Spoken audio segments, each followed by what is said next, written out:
পররাষ্ট্রমন্ত্রী ডক্টর খলিলুর রহমান বলেছেন, জাতিসংঘের সাধারণ পরিষদের ৮১তম অধিবেশনের সভাপতি পদে বাংলাদেশের প্রার্থিতার পক্ষে ইসলামী সহযোগিতা সংস্থা OICর সদস্য দেশগুলো বিশ্বজুড়ে জোরদার প্রচার চালাবে। সৌদি আরব সফর শেষে আজ ভোরে হযরত শাহজালাল আন্তর্জাতিক বিমানবন্দরে সাংবাদিকদের সঙ্গে আলাপকালে তিনি এ তথ্য জানান। মন্ত্রী আরও বলেন, বাংলাদেশের এই প্রার্থিতার বিষয়ে OIC-ভুক্ত দেশগুলোর পূর্ণ ও দ্ব্যর্থহীন সমর্থন পেয়েছেন তিনি। পররাষ্ট্রমন্ত্রী বলেন, সরকার পরিবর্তনের পর বাংলাদেশের প্রার্থী পরিবর্তন করা হয়েছে। সাইপ্রাস সারা বছর প্রচার চালিয়েছে, অথচ বাংলাদেশের হাতে সময় আছে মাত্র ৩ মাস বা তারও কম। এটাই দেশের জন্য বড় চ্যালেঞ্জ। ডক্টর রহমান জানান, বাংলাদেশের জয় নিশ্চিতে OIC-ভুক্ত দেশগুলোর সঙ্গে সার্বিক পরিস্থিতি নিয়ে বিস্তারিত আলোচনা হয়েছে এবং কৌশল নির্ধারণ করা হয়েছে।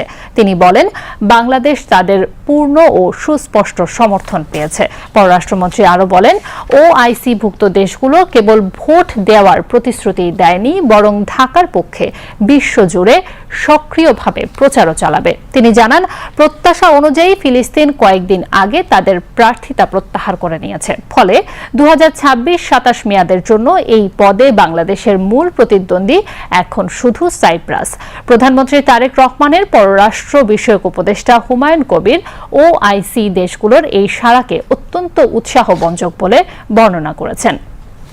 আমাদের OIC বন্ধু দেশগুলোর সঙ্গে কথা বলেছি, আমরা তাদের কাছ থেকে অকুণ্ঠ সমর্থন পেয়েছি, জোর সমর্থন পেয়েছি এবং তারা বলেছেন যে তারা শুধু আমাদের সমর্থনই করবেন না, আমাদের প্রার্থিতার পক্ষে তারা সারা বিশ্বে প্রচারণা চালাবেন।